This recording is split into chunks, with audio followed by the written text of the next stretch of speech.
Assalamu alaikum. Welcome to another episode on One for All podcast. And today's guest we're with Wasim from Batley. Assalamu alaikum. Walaikum salam, guys. So Yes. Amir invited me onto this podcast, yeah, and he's done one or two before. He's told me a few stories about them. I don't Yeah. really know what to expect, but he might throw some curveballs at me. So let's just wait and see what we get into, what Amir's thinking of bringing up. But whole point of this, let's have a bit of a laugh. Let's talk about Inshallah. One Nation. Let's talk about what we're up to in our lives these days, and just get the ball moving, inshallah. Inshallah, yeah. First of all, how are you? Alhamdulillah, alhamdulillah. I mean, busy times. We got Alhamdulillah, our yeah. winter appeal and a lot of things personally happening. So just chilling, really. What about you, Yeah. Amir? Alhamdulillah, alhamdulillah, all good. Just finished munching. Had some don and chips for lunch. So yeah, I'm Alhamdulillah, kind I of could full. kill that. I know you could. Honestly, that Alhamdulillah. time when I came to Leicester and I met the team and you took me out, and I expected this nice place to go out and eat. After I'm coming to Leicester, I thought the boys are going to treat me. What did they do? They took me to a little corner shop and they went, "This is the best doner in town. Let's munch it." Yeah. Honestly, I, I gotta say, I rate it about a solid 8 out of 10. Yeah, yeah. It's the best doner and chips you can get in Leicester. If anyone who's not from Leicester, is Halal's Mama Fish and Chips. This is on Melbourne Street. So if you're in Leicester, go down I'll give there you the heads up. and do I'm some from doner and Batley. chips. I've been to Leicester about 3, 4 times. Yep. But if anyone's traveling from outside of Leicester and you're expecting a nice place to go to, just expect your local corner shop that's turned into a takeaway and who's got some uncles behind it, and they're good at what they do. They know what Yeah, they're doing, and it's basically a fish and chip shop, but they do a bit of everything. But yeah, it's nice. exactly. Yeah, and it's the best. I think it's the most greasiest food you can ever have as well. I think. Yeah, don't have it for lunch like these guys have done. Uh, you can't work after it, and don't Yeah. have it too late at night because it'll sit on your chest as well. I'm not gonna lie, one time I was with all the other volunteers, was at the office having dinner, it's at night time, and we had doner and chips. So these are dared me to have a whole large doner and large chips, all for me. I did it, alhamdulillah, I did it, but after like I finished it all, I was finished. Like when I got home, my head was out of the window because like Allah, I can't breathe. And literally, I thought I was gonna You know die what, because I had Amir? so much grease. For the sake of this podcast, and for everyone to see, can we just, when you edit this, add a little photo in the corner of the screen of how fat you used to be, please? You did me over there. Inshallah. Do you know, actually, yesterday on the group, on one of the volunteers group, they got someone a screenshot of the photo when I was like first started for One Nation, and I was like 100 kg back then. And they screenshot it and I sent it in the group. You did me over big time. I was like, For those it's who the don't know, I think Amir's been around at One Nation for about it, 6, 7 years, yeah, roughly around maybe that a time bit there. longer. But he's transformed, to put it lightly. You can I say don't that, think it's yeah. been the gym. I think it's been the stress more than anything. The constant Uh, harassment from myself, from others. yeah. Say, post this on Instagram, post this on Facebook. And what's his response? Okay, I'll do it. I think that's had a bit of Yeah. a. I think even in Leicester, I think everyone knows my word is okay, cool. Everyone knows it. Okay, cool. That's my word. After any conversation I have is okay, cool. Always, yeah, yeah. Everyone knows Even in if it's Leicester. happy, not happy, if it's ill, okay, cool. Yeah, that's Then it. Amir walks away. Amir Yeah, walks away. that's my finish point. Okay, cool, or calm, done, and then I get on with it. To be honest, yeah, that's it really. So alhamdulillah, that's a great start of the podcast. So recently you just got married, alhamdulillah, mashallah. For you Alhamdulillah. do, were you how old are you? 24, 25? 24. 24. No, Too young no. to, 25 in about 2 weeks. alhamdulillah. Too young though to get married still, man. You gotta enjoy your I life. don't want no happy birthday celebrations, please. I heard that I'm not married, but I heard that once you get married, stress comes big time. So You know how's married what? life? It's good. Recently went away, got married end of August. been settling period. People will say I'm in my honeymoon period. I'll probably agree with them. But a lot of people, they don't see the ins and outs of marriage before they get married. Like I've said, Yeah. a few people have asked me how's it been and things like that. Alhamdulillah, it's all been well. We've traveled a bit. We've gone round to a few countries. At the same time, we're just getting back into work. Got a few other trips planned, trying to go visit the people that came to our wedding or the family members. But ultimately, the first 6 months, I would say, is probably the best 6 months that you'll have. I mean, I'm only 2 months into it, so we'll have to see. But I Yeah. think it's your testing period. It's where you're getting to understand each other. You've never been around each other 24/7. You're learning to live with a person. You're learning around to work around each other's routines. Yeah. So Alhamdulillah, I don't think I could ask for much more. Yeah. I ask for your du'as, all of you, whoever's watching. And at the same time, if you're not married, start looking. Inshallah. I think Amir, even that's I you. know I thought so because I think everyone, even when I was like, you need to get married, you need to get married. I'm 19. I don't need to get married. I was You 25. I say should be that fine. 2 weeks after my wedding was my nephew's wedding. He's 19, his missus is 19. What can you say? If So they like if a they're lot of old enough, people. you're old enough too. Inshallah, let's make dua. Inshallah. So what about, how was your honeymoon? Like, where did you go? 'Cause I know you went. Your honeymoon was like 3 weeks, and Yeah, it you was went to good. what, 3 weeks, 4 different countries or something like that. or different countries.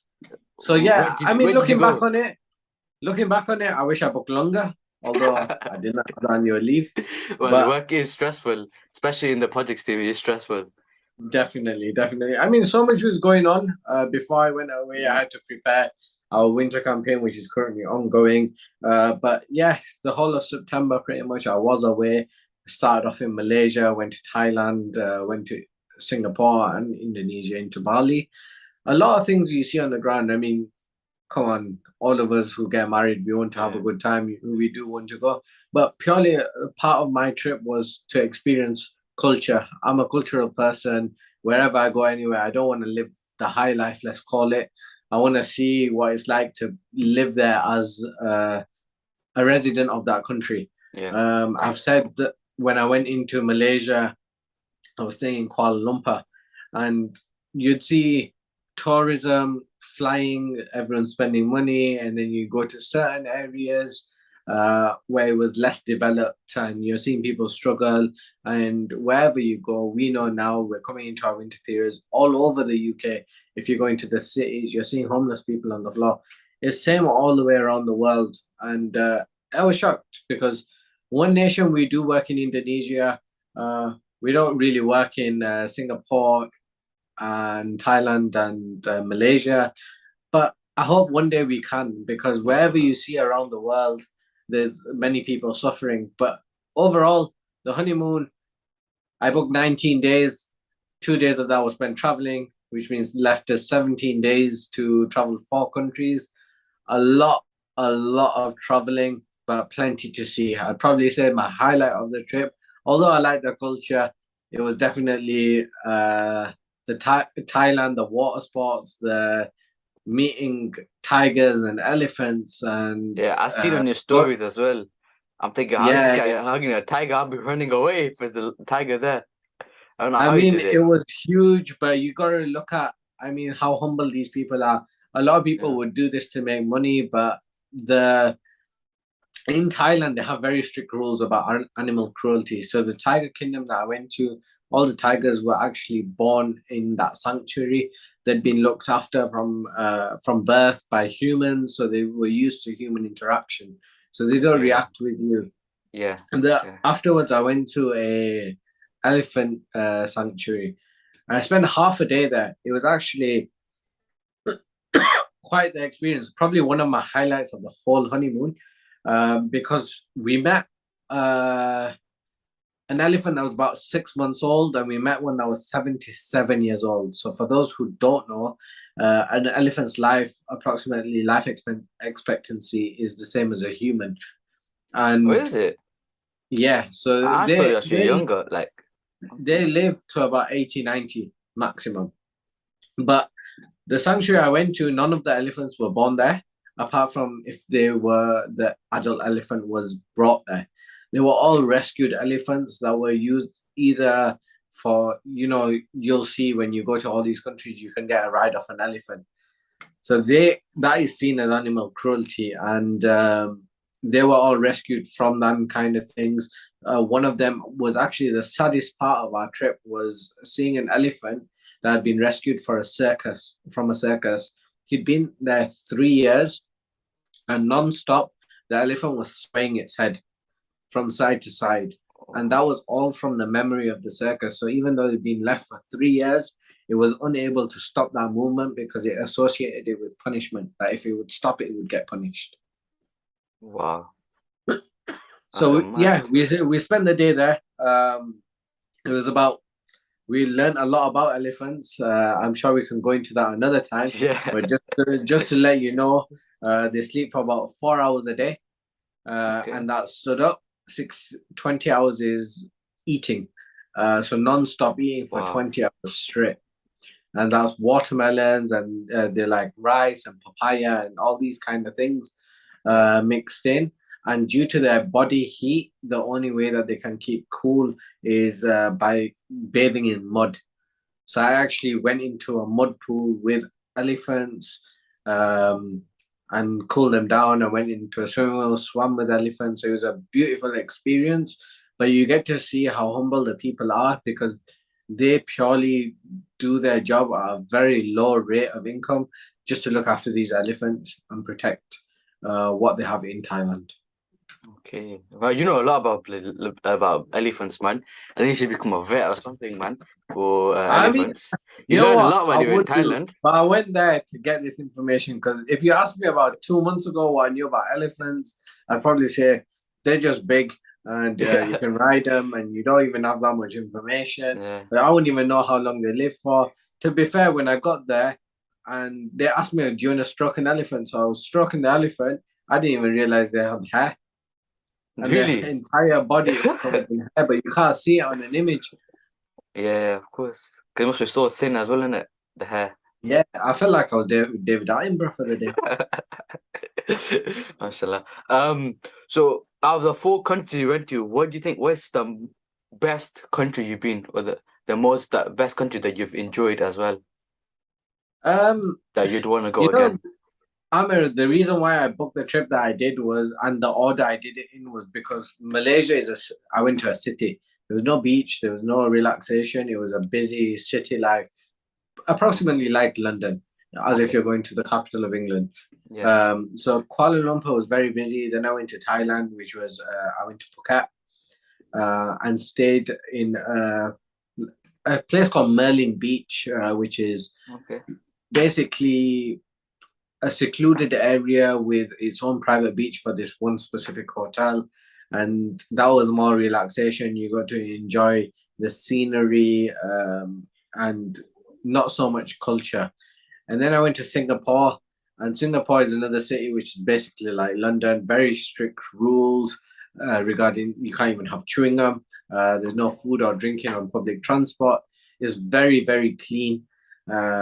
So that was another city. And then I went to Bali, which is known as pretty much one of the dream destinations for anyone in the world to go Yeah. to. Yeah. Uh, I would love to go Bali as well. I've seen so photos. I couldn't probably say which country was my best because all of them are very unique. They have different Yeah. cultures. They have lots of different religions and practices, and what they normally eat, what they're known for, is all different in each country. So I would probably say that if I had to pick one for adventure, for seeing what I saw, and to spend your time in a relaxing way, Thailand was beautiful. If I wanted to just relax, then I'd probably go to Bali. And if I wanted a busy city, which is not too expensive but still things to do, then it'd be Kuala Lumpur. Singapore, looking back at it, it was probably a negative Really? experience for me, which is pretty crazy to say because a lot of people love it. A lot of people like to see it, but it's very Yeah. man-made. There's not a lot of culture. I Is it mean, more most of the like is it more like Dubai? Like quite everything's a man-made wise? Or it is in a way, but there's Dubai is a it's part of the UAE. It's an Arab Yeah, country, whereas Singapore is an Asian country, but there's very little culture there. It's okay. predominantly Australians, Canadians, English people. I didn't find one person in Singapore that was speaking their own language. Everyone spoke English. Where is it? Yeah, Really? and I was only there for 2 days, so obviously I didn't get to see Yeah. everything. But from what I saw, it's very man-made and it's a lot for if you want to say business people who are wanting to have a good break or move abroad or retired veterans who are looking to settle in a hot country. Very, Yeah. very expensive as well. I mean, for for little things, I mean, everyone knows as a if you're planning to go to Singapore, everyone will tell you to go on a hop on, hop off bus that takes you around the whole city because the whole city can be seen within an Really? hour to 2 hours, you can see the entire not city country. Sorry, so the Country. whole country That's is probably the size of Leicester or Manchester. really So for 2 hours. That's yeah, quite mad. Okay. it's really crazy. Yeah. But it's the point is it for a day's pass on that bus, which all you're doing is jumping on the bus, sitting at the top, wait until you get to destination. You can get Yeah. off, you can get back on. 50 quid for each person for one day. Really. Yeah. Whereas if you think about it, here, an Oyster card to get around London is probably £12 max if you stay within a Yeah. certain zone. Yeah. Yeah. So looking at that, everything is about 3 to 4 times more expensive than England. Wow. That's 50 quid per person. Yeah. You must have spent this must spend dough just on this honeymoon.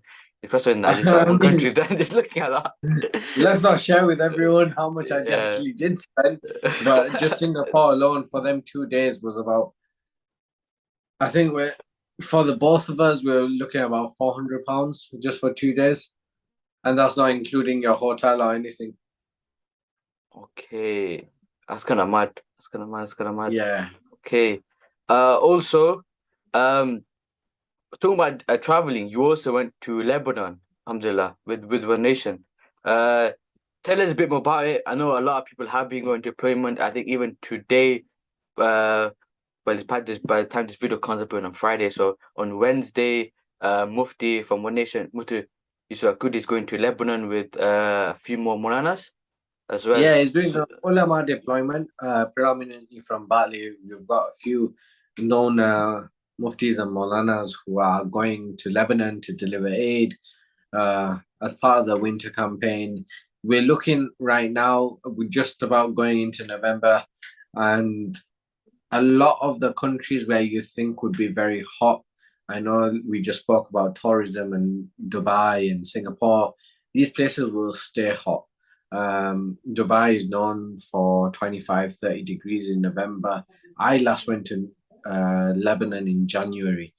January when I went it was actually -2 to 3 degrees, and sun the sun was seen, uh, but all you could feel was cold and snowfall. There was snow everywhere, and it was really something. It was my first deployment. For those who don't know me, I've not actually traveled for charitable causes before. The first time was in January, yeah, and I came across quite a few things. I came across the actual living condition on the ground, how undeveloped the country is. Purely just the fact that when we were even got there and we asked for a cup of tea, it was black tea. There was no milk. You can't get milk in the wow, country. If you yeah, want to pay, if you want milk, you got to pay a high price for it. wow, okay, Also, it's not like any other country where electricity is just turn on the turn on the switch. Or yeah, heating isn't just turn on the central heating or click of a button or press a few buttons, put the temperature up, your heating will turn on. Over here is private generators with diesel that has to be poured in to actually heat up each room. And that's each person, each home has a separate wow, heater. It's not linked to any system. There's no under pipes in the walls. If you've yeah, got a heater in one room, it's not heating up the whole house. If you're pouring diesel into a heater, it's only heating that room up. It's now heating the rest of the house up. So yeah, we have got a deployment to Lebanon, but as part of One Nation, you really get to see what the situation is on the ground. And for those who are watching this, who've not been aware or who don't know the situation in Lebanon, Lebanon is a country which lies with the border sharing with Israel and Syria and has a lot of Palestinian and Syrian refugees. Yeah. So a lot of, in fact, the place we visit was called Beeka Valley. Beeka Valley is one mountain across from Syria. So the people we were meeting had actually traveled 2 to 3 weeks during the night just to get to the camp in Lebanon. And these people had been shot at. They were carrying their parents. They were carrying children. They did not have even a coat. They were sleeping outside just on the bare floor. They had no comfort whatsoever. And these people actually needed our help. You could see the dire need in their faces. I can tell you so many stories, but just one I'll touch upon is one house we went to with a family living in there. They were surrounded, it was dark, there wasn't much lighting, they didn't have a bulb for their light. Yeah. Um, and we went in, and it was very cold this day. It was towards the evening anyway, so they knew that it was gonna get to a stage where they weren't able to going to be able to do anything because they had no light in their tent. It was pretty much they would either have to go into someone else's or they had to sit there. They had a little bit of fuel remaining, but they were saving that for the dire when it was really, really cold. And while we were there, we actually saw one of the kids put there were shoes circulating around the heater, and they were burning Oh, shoes to keep themselves warm. And all the wow. toxins were in the room. You could see it, you could feel it, you couldn't even barely breathe because they were burning shoes, rubber from the soles, and you could smell it. And Wow. this is how you know that no matter what situation happens here in England, no matter how high the prices go, how much gas, electricity, we hear it in the news, they're putting in freezers to the gas prices and electricity prices and putting caps on things. That is only here. That's not happening around the world.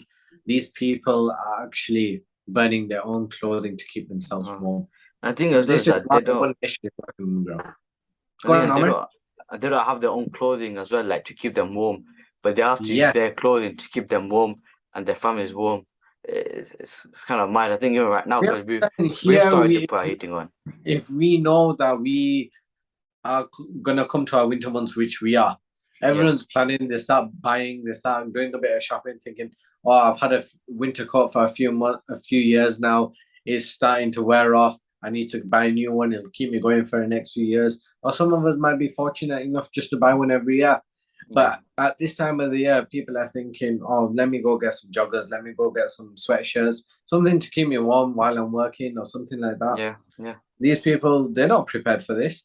Um, I was walking through the camps and children were walking around barefoot in snow. And we never let our children do that, or even our nephews, nieces, Yeah. whoever it is, brothers, sisters. We never allow that to happen. Yeah. So that's why it becomes hurtful. That's why Yeah. for everyone, if you ever get the opportunity, I'm not saying everyone's fortunate enough to do it, but if you do have that opportunity or you want to do it through One Nation, definitely contact us because you can see the situation on the ground as to what it is and how they're suffering. Yeah. Yeah. 100%. Yeah. I think it's sad because even when we go outside when it's snowing, we get excited. It's snowing, let's have a snowball fight, let's bring a snowman or whatever. And then obviously our hands gonna be cold or wherever, but we know once we get home, we get inside the house, we're nice, warm, we'll have a hot chocolate, keep us warm and everything. But down there, they don't have that feeling like okay, we go outside, but they'll never go inside the house and stay warm because they don't have a house that's insulated. It's a tent, and that tent it doesn't keep them warm. It just still that tent is just there for shelter, but it doesn't keep them warm at all. And I think that's one thing we need to realize as well is I think it we is, and it's not just about Lebanon, it's about all the places around the world. I yeah mean, I'll tell you now, Amir. We're planning a few deployments for a few people, and we're not just looking at the cold times. We're looking at the hot times, the extremely hot places like Somalia, Ethiopia, where there's droughts.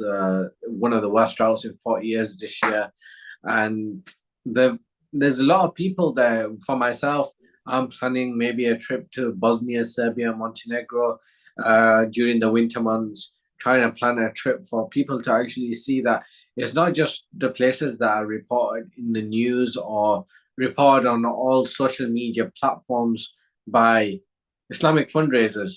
Yeah, I credit to them for the work that they are doing. They're raising awareness and everything.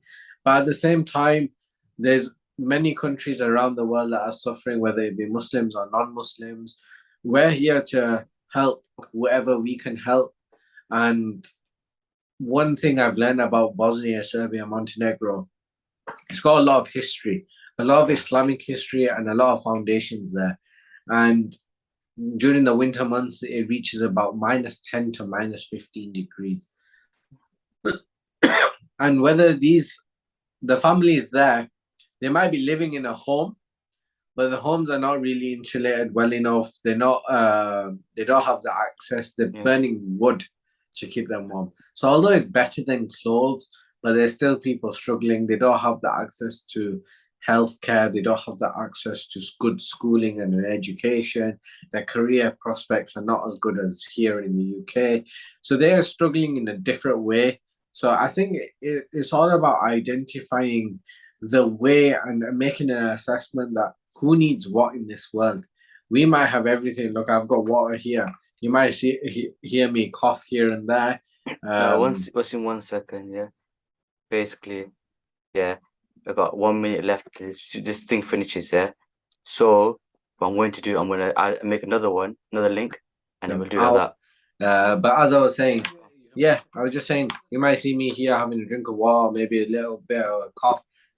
It's coming to that time. I think it's going around, especially here in Batley, Dewsbury. There's Yeah, bugs going around. Kids are going to school, and they're bringing back yeah, little bacteria that are causing us a flu. And that's our main concern. We still know that we've got everything there. Like Amir was saying, we're coming home to heated homes. We're coming home to food on the table. We're coming home yeah, to hot chocolates made for us. We're thinking about, oh, the holidays are coming up, the half-term yeah, holidays here now. What are we going to plan on doing? These guys are living day by day, hour by hour, thinking when the next meal is going to come. They're not thinking 6 months in the future, or even like myself, or in 3 months, I'm going to plan to go see what's going on there. We don't know where we're going to be yeah. tomorrow. Yeah, it's That's true. the true reality that we should appreciate everything that we have got. And although Amir said to me, keep this quite informal, let's have a laugh, let's have a joke. Yeah, I think just for the serious part of it, just a little comment to make to everyone that is watching that Alhamdulillah, we do have what we do have. Let's not forget the people around the world who are suffering and take a look at the work that One Nation is doing on the ground. yeah, And also, if you want to take part, if you want to volunteer with us, if you do want to do anything relating to what we've discussed today, apart from bathing with elephants and meeting yeah. some tigers, I mean, everyone's free to do that in their own time if they like. But Exactly. Yep. if you do want to take part, contact us. We're happy for anyone to come and help us. We're 100% donation policy. Any money you fundraise will not go Yeah, towards our admin purposes or fundraising purposes. It goes directly to the cause to help orphans, widows, the elderly, parents who are struggling, people who are financially incapable of paying their own way. We're also doing local UK projects to help people suffering in yeah, the UK. And it's always good to remember that no matter what we do abroad, whatever, a lot of people will say, well, you're doing everything abroad. What are you doing here? Charity yeah. starts at I home. think It's a a lot of people. I think someone actually came up to us into the office once and saying that charity starts from home. What are you doing to help the people in Leicester or even in the UK? But not even realize that we do help. Like in Leicester, we've teamed up with the Help the Homeless in Leicester, which is a charity that's based in Leicester and helps all the homeless people. And we do help them out. We do, for example, winter time, we're gonna go out and give some winter clothing and sanitizing to get them ready for the winter. So we do a lot of stuff with not just Syria in Europe or in Syria, Yemen, Gaza, etc. We do also in the UK as well. And we also in Leicester, we also help out a community gym as well. For example, we did one anti-knife crime event in August.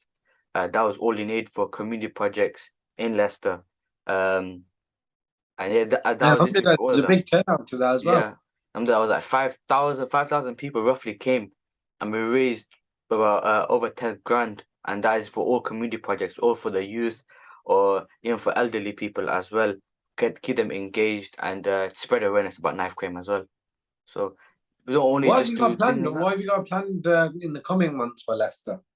So coming months in events for coming months at November, 12th of November, we've also got one of our biggest events we do in Leicester. It's called Beacon of Hope. It's at Platinum Suite. Those who are in Leicester will know Platinum Suite is one of the biggest venues in Leicester. We'll be calling Nasheed artists and some ulamas as well. It's all that day is just for there'll be a three-course meal as well.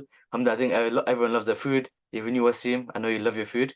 I love that. Um, so it's all in for Talking 20 to that, I pounds. just had the breakfast burger this morning.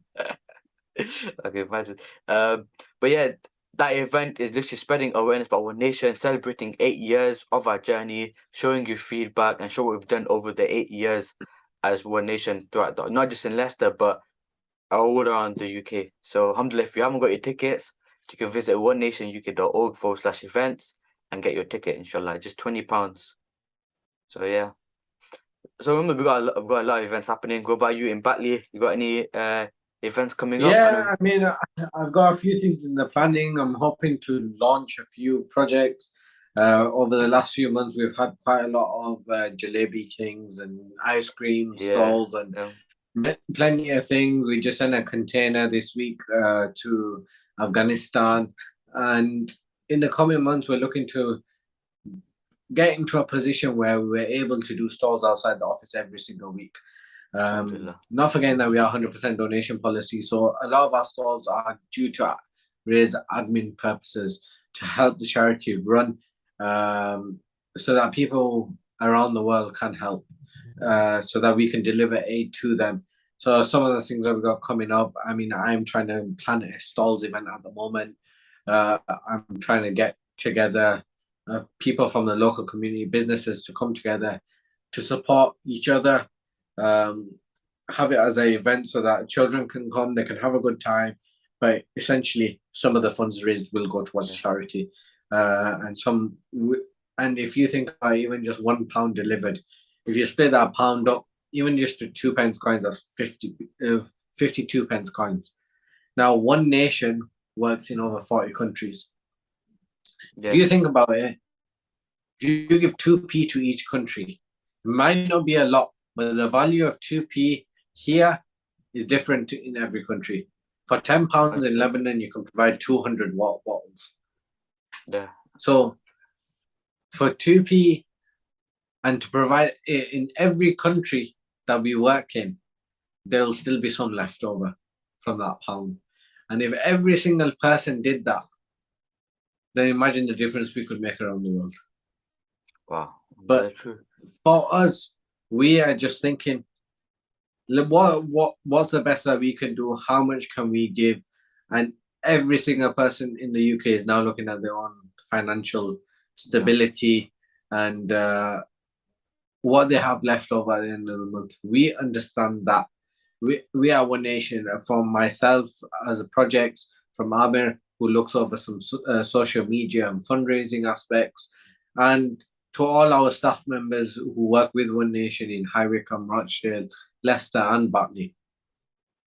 We are all looking at each other, how much we can do, how can we get the community more involved? Because not only does everyone around the world need us, each of our communities need us.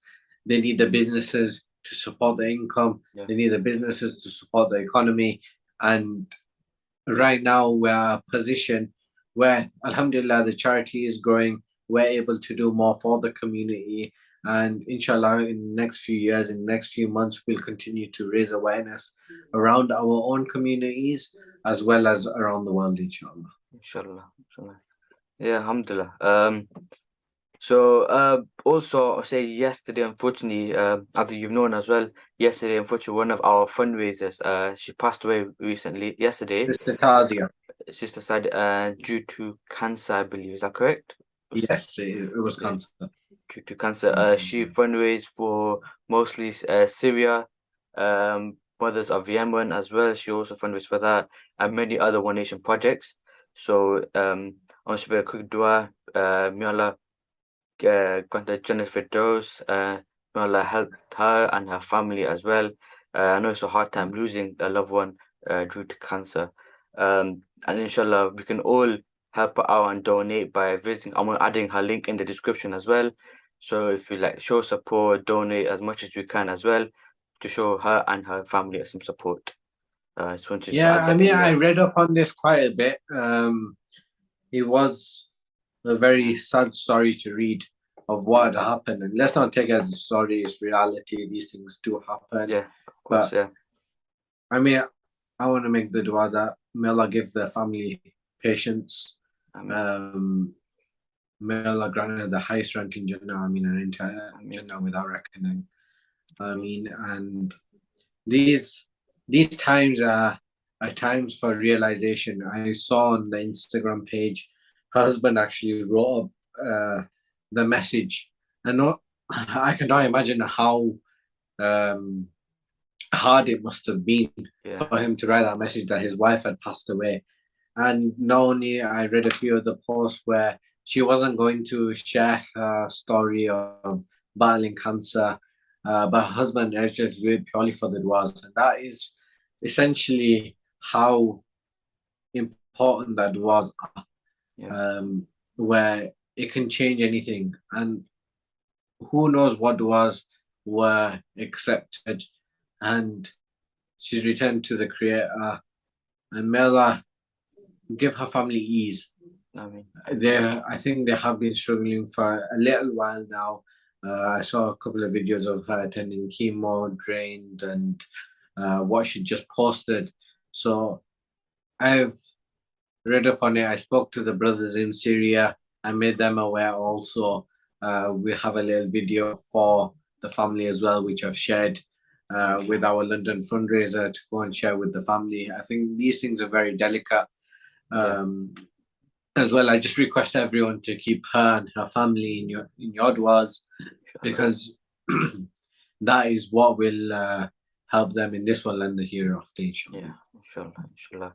I think as well, like as a One Nation, as a charity as a whole, we're not just a charity, but we're also a family. But not just our staff is a part of our family, but it's our volunteers, it's our fundraisers. Like we always keep our fundraisers and volunteers as part of our family. 'Cause none of them, One Nation isn't how it is without them. So Sure. inshallah, Uh, I speak to Samir quite often, and we always come back to mentioning that our online presence could be better, yeah, but we're a community charity, and our reach in the community and people involved with us, and even if it's just someone coming into the office every day just to say salam, yeah, just to see how 100%. we are doing, we welcome it. Yeah, 100%. And Yeah, that is one of the things that makes one nation, because anyone is welcome, anyone is able to just come in no matter who you are, even people of elder generation, youngsters, school children. Just recently we had some people, some children coming in that were doing work experience to come sit in the office and see what we do. It's good alhamdulillah. for us, it's good to see the youth these days wanting to play their part in charity work as well. Yeah, yeah. So I think that's how I started as well as a volunteer when I was like 12 or 14 yeah, years old.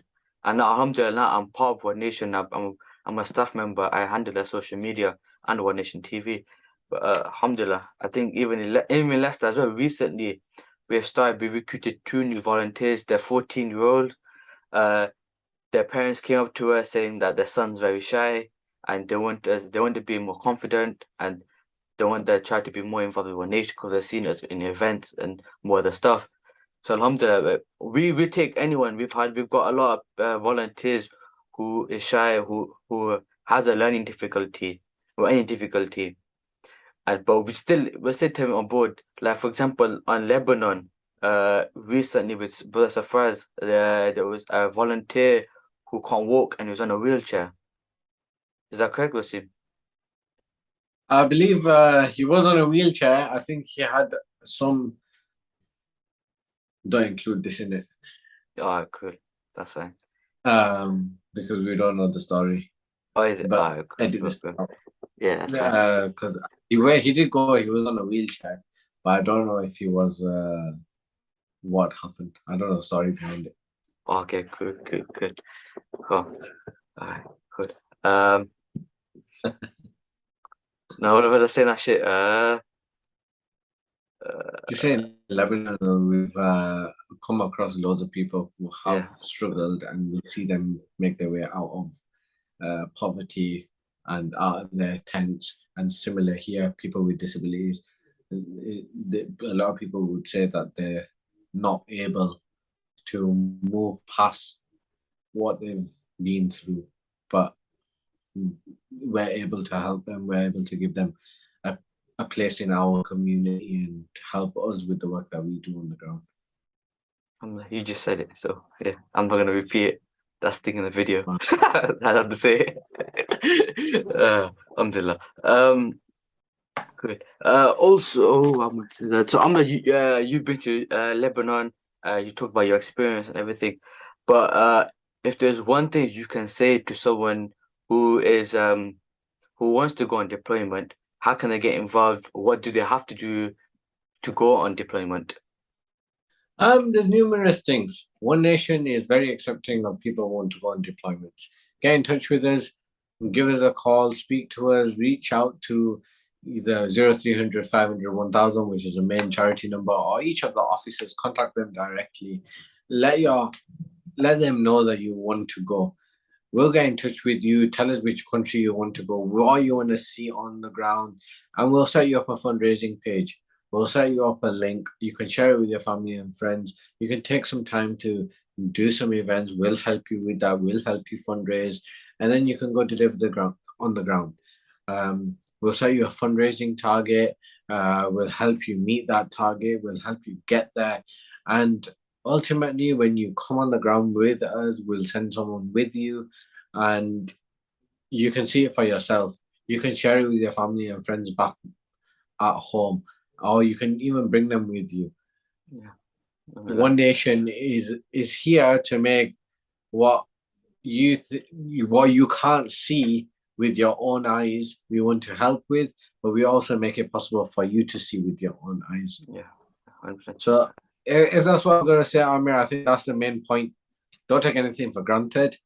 You don't know. We've spoke about people in less unfortunate situations. We talk about people who can live the high life, uh, and go on holiday and do this and do that.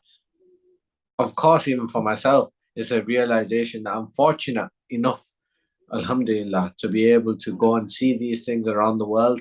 There's many people out there, and that is why when I do travel, I give thanks to Allah for giving us the ability to do that.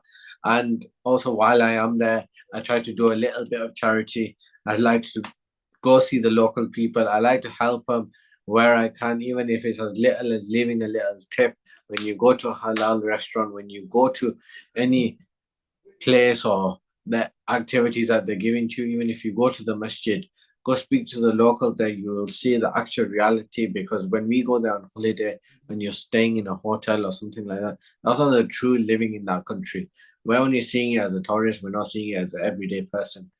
So Yeah, next time, to anyone watching this, next time you go away, take one thing with you. If you're going to take it from this, enjoy yourself, have a good time, yeah, go do whatever you want to do, but give a little bit of time for the locals there, for the families who live there day by day, for the taxi driver that picks you up. They're working 12 hours, they're working 14 hours, they're going home on a minimal salary, whereas we've got a whole holiday to enjoy. Each trip yeah, that they do could provide a meal for their family. Why not just leave them a little bit extra so that they can enjoy something in the future? that's the way I thought of my holiday breakaway. I've been working in the charity sector for a good 5, 6 years now, and along that time, it has brought realization into my life that we have ambitions, we have goals. We're not wrong to have goals, um, but also there's someone there who's living, who dream of having your life as it is right now without your goals being completed. So you're never in a worse off situation, you're never in a brilliant situation, but we should all be content with what we've been given because it's what Allah has provided to us. Yeah, I think that's what I think. That's like what you said. I think is that's one of the benefits of going on deployment. Is once you come back, you realize we take things granted. For example, when we went Zambia, when we took our first youth deployment to Zambia, and obviously all youngsters would like to joke around and everything. We're not too serious. Some of them are we're immature, but I think that's one of the reasons we took our youth team to Zambia to realize what people don't have and what we got. And I think that's what I learned as well is that when I went to Zambia, I seen what the living conditions people are living in, what they have and what they don't have. And it just made me think. And when I did want to go on holiday as well. When I went to Dubai a few months ago, and I realized that I take things too much granted. I enjoy myself on a holiday, but remember that there are people who are working twice as hard as you, but are getting paid twice as less as you. So even when I went to Dubai, You mean the amount as you? yeah, sorry, yeah, when I went to Dubai, there was delivery drivers, and they don't get paid that much as we do in the UK. And all we went out, it was a hot day. All we went to get water bottles or a glass of cold drink, and just gave it out to them, and it just made the day because they think we don't want them to think that we're taking it as granted, and just giving them is making someone a smile is sadka. And anything you do, just be nice to them, take care. At the end of the day, they're brothers and sisters. Even they're Muslims or non-Muslims, they're still our brothers and sisters, and we still have to be stay kind and help each other out. So that's one of the things I'm gonna say today as well. Um, Wasim said Jazakallah for coming and joining me Is on it this over podcast. already? What else would you say? I don't know. I You can carry tell on me as what well. you're having to eat tonight. Huh? You tell me what you're eating tonight. Fuck knows what I'm eating tonight, fam. Tonight. Ah, cool. Okay, cool. One second. So, Wasim, I have a quick question. We've talked about deployment, we've talked about you on a honeymoon, you're getting married and everything. But there's one question I need I to am ask. married. I'm not getting married. You are married, sorry. There's one question I want to ask you is what are you eating for tonight? What's the missus are making? What's she making today? Well, I'm gonna be honest with you. Go on then. There's no plans for tonight. The plan for tonight is unfortunately make dua for her. My missus is not feeling too well. She just rang me actually a couple of hours ago while she was on a lunch break at work, and she said, "I'm feeling worse than I was yesterday. It's just flu going around. Yeah, So yeah. we I should be think the resting." flu's My mum and dad are actually going away tonight, so I've just got to drop them off early hours in the morning. So I think tonight's just gonna be anything, pick something up or see what's made at home or some leftovers. I'm sure you're gonna have much more fun because living that single life, it just means you can go out if you want. To be honest, actually, I'm actually gonna be doing some work actually as soon as I get home. I got a lot of work to do for the Beacon of Hope event, so I'll probably stay in the office for to around 8 o'clock, probably just finish off some work for the Beacon of Hope Well, event. So inshallah, I'll be in Leicester soon. Inshallah, I'll be inshallah, seeing yeah, our family as we call it, yeah, that's it. Yeah. catching up with them, and The funny thing also is many of that you. Go on. the funny thing is that all our volunteers in Leicester they don't know other stuff from out of the city because they've never met them or they don't know them. They don't see them on a daily basis, but they still know you. Even you, Wasim, we got Walla. He hardly sees you. He hardly talks to you, but Walla, he's like Wasim. or what he likes to call is Wasim. So even all the You know what volunteers, I found? like, Alhamdulillah, I haven't been fortunate enough to meet the High Wycombe community or the Rochdale community who do work with One Nation.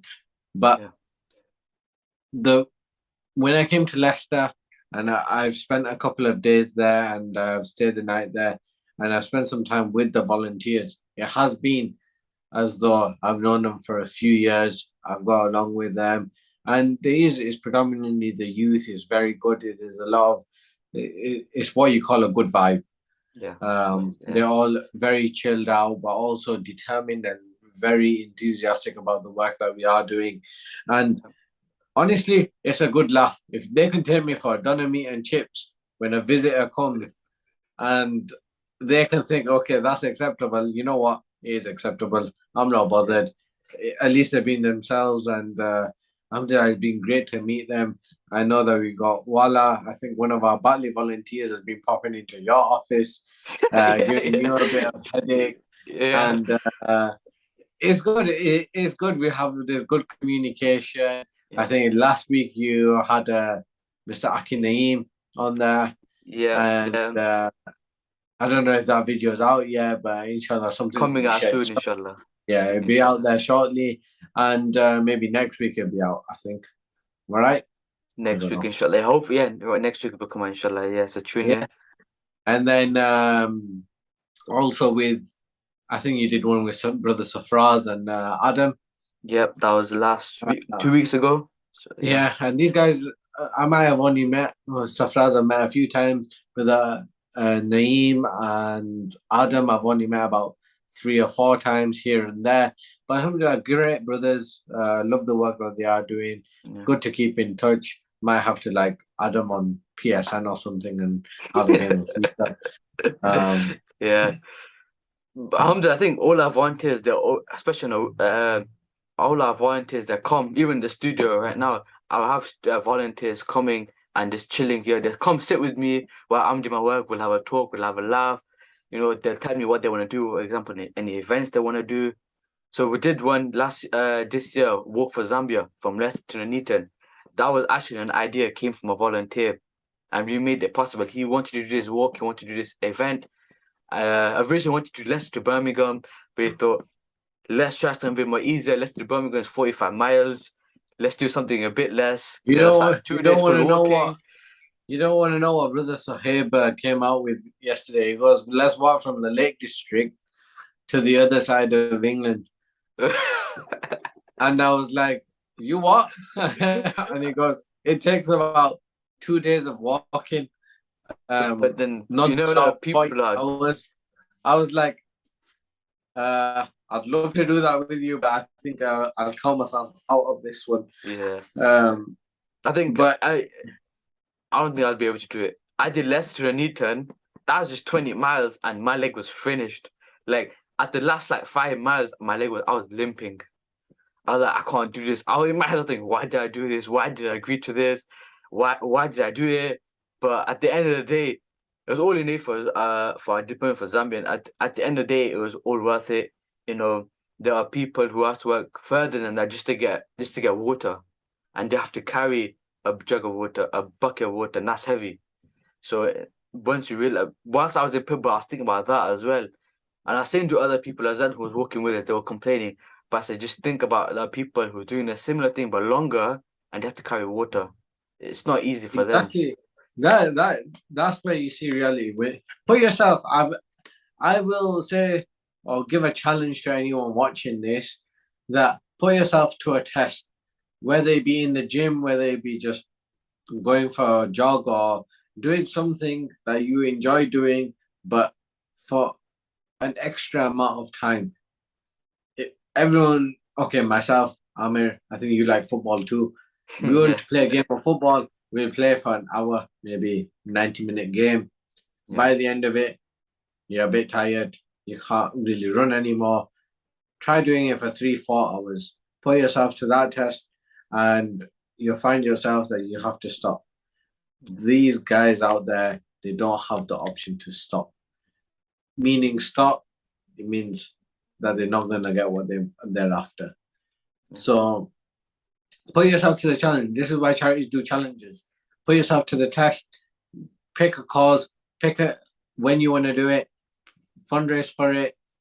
Try to get some sponsorship. Take some other people with you, and put yourself to the test and do something good for someone out there. Yeah. I mean, Yeah. if you're thinking about doing it anyway, then why not do it for a good cause? Yeah, that's true. That's true. Is there anything else, Wasim, you would like to talk about before we finish off the podcast? I mean, I think that's directly up to you.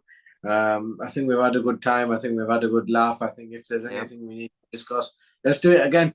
Let's do it again, Inshallah. inshallah. We'll do a part two, inshallah. So We yeah. can definitely do something as time goes on with more events. Maybe another holiday for myself. Maybe Inshallah, for yeah. you this time, and we'll just get Yeah. back in and discuss a holiday. To be honest, I've not had much chance to catch up with you since I got back. It's only been about Yeah. 2 to 3 weeks. I Yeah. think we've had a Not gonna good lie, catch up. I do ring. I ring him in the office. I'm like, boy, you don't want to chat to me anymore because since you're married, because obviously we're busy as well. But obviously we've not had time to obviously talk as well. I Inshallah, think, after this podcast, we need to to be meet honest, up. for anyone that knows me and Amir, they will probably be able to tell this is how we talk anyway. Yeah, It's literally. usually about charity. It's usually about having a laugh. It's usually about what's going on in the offices and things like that, and what Yeah, we did on our holidays, what we've done when we go away. But keeping it important and keeping it having a laugh, that's the most important thing. This is what we've done. This is what we have a laugh yeah, about. So it's been great to catch up with you. yeah. Inshallah, we'll do it again. I've got a few Inshallah. donors in Leicester, Nottingham that I need to meet. I need to come up. I need to go see. Yeah, Inshallah, you can join me on that and inshallah. introduce me to some more volunteers, inshallah. Inshallah. We've got a couple of brand new volunteers that they'll be dying to meet you as well. So yeah. Definitely. So Jazakallah for coming down, not even coming down, even joining the Zoom link and just having You a should have called me discussion. down. I would have come. We could have done it in person, but Yeah, we could. Inshallah. you didn't send me. You only sent me an invite on WhatsApp. You didn't send me an invite to Leicester. That's it. Inshallah, part two, you'll be down here. I'll be coming to Batley, and we can have a part two, inshallah. So Let's do it, inshallah. yeah, inshallah. So Take care, Jazakallah. Amir. Jazakallah, You everyone, too. for tuning in. Amir, say your goodbyes. Yep. So Jazakallah for everyone's tuning in. Remember to follow, subscribe on all our social media, YouTube, Instagram, Facebook, and Twitter, and also TikTok as well. Our brand new TikTok. We post 3 times a week or even more than that. So follow us down there as well. And anything else you would like us to talk about for the next podcast, just comment down below. And Assalamu alaikum. Walaikum salam. Amir, don't forget to put that fat photo on. Yeah. Don't worry, I'll try doing that.